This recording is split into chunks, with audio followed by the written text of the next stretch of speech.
মদন মিত্রের বিরুদ্ধে 10 কোটি টাকার মানহানির মামলা করেছেন অভিষেক বন্দ্যোপাধ্যায় এবং তা নিয়ে মদন মিত্র আরও বেড়ে ব্যাটিং করলেন। সেখানে বললেন লিপস অ্যান্ড বাউন্সে অভিষেকের প্রচুর টাকা আছে, কয়েক কোটি টাকা আছে, সেই কারণে এই টাকার মামলা তিনি করতে পারেন। আর ওই সুপারি কিলার মন্তব্য নিয়ে মদনের বক্তব্য জাগলারি অফ ওয়ার্ডস আর কৌশলী মন্তব্য করে দুজনেরই অস্বস্তি বাড়ালেন দিলীপ ঘোষ।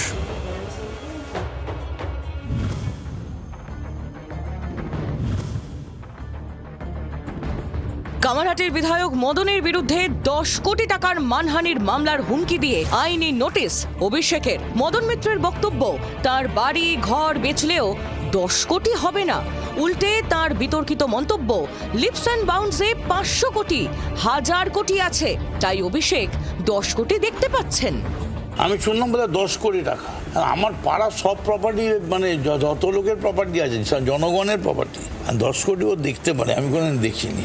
লিপস অ্যান্ড বাউন্সে 10 কেন, 500 কোটি 1000 কোটিও পাওয়া যায়।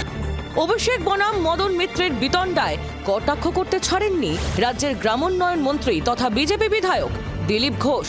তার মতে অভিষেক ও মদনের মধ্যে গন্ডগোলটা 600 কোটি টাকার। 10 কোটি কেন, 600 কোটি টাকার গন্ডগোল আছে, সবে তো শুরু।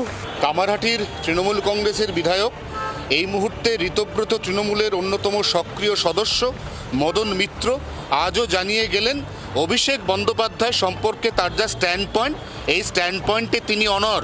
অভিষেক বন্দ্যোপাধ্যায় যে বিপুল টাকার অঙ্ক বলেছেন, এই ভবানীপুর এলাকার সমস্ত প্রপার্টি বিক্রি করলেও অত টাকা তোলার ক্ষমতা তার নেই বলে মদন মিত্র দাবি করছেন। তার পাশাপাশি মদন মিত্রের পাল্টা দাবি, লিপস অ্যান্ড বাউন্সের কোটি কোটি টাকা যা অভিষেক বন্দ্যোপাধ্যায়ের কাছে রয়েছে, এখনো পর্যন্ত সেই টাকার গরমে তিনি নিজের প্রভাব খাটানোর চেষ্টা করছেন। সম্প্রতি অভিষেক বন্দ্যোপাধ্যায়কে সুপারি কিলার বলে তোপ দাগেন মদন মিত্র। এরপর 20 জুলাই তিনি দাবি করেন তার মন্তব্যের ভুল ব্যাখ্যা হচ্ছে।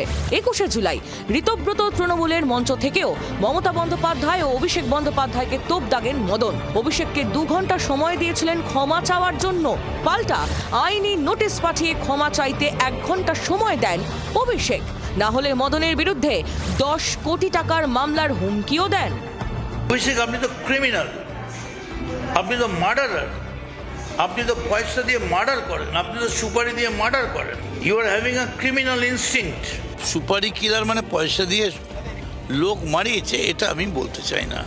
আমি বলতে চেয়েছি অভিষেক যদি মনে করে তাহলে অনেক কিছু করতে পারে, কিন্তু করেনি। ও আমার একটা কথাটাকে টুইস্ট করেছে, জাগলারি অফ ওয়ার্ডস। আমি বলেছি ওর যা অ্যাটিটিউড, তাতেও খুনও করতে পারে না। হি মুভস লাইক এ সুপারি কিলার। করতে পারে আর করতে কথার মধ্যে তফাৎ আছে। ওর মধ্যে সব কথার মধ্যে একটা কিলার ইনস্টিংক্ট আছে। অভিষেকের আইনি নোটিশের পর এখন মদন মিত্র বলছেন আদালত নোটিশ পাঠিয়েছে, যা বলার তিনি আদালতকেই বলবেন।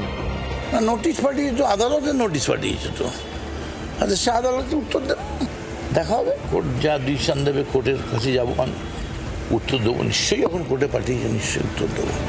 ভোটে তৃণমূলের ভরাডুবির পর থেকেই তৃণমূলের সিনিয়র নেতাদের নিশানায় অভিষেক বন্দ্যোপাধ্যায়। মদন মিত্র তাতে নয়া সংযোজন। বলা হয় রাজনীতির ময়দানে শত্রু চেনা দায়, তা এখন হাড়ে হাড়ে টের পাচ্ছেন অভিষেক।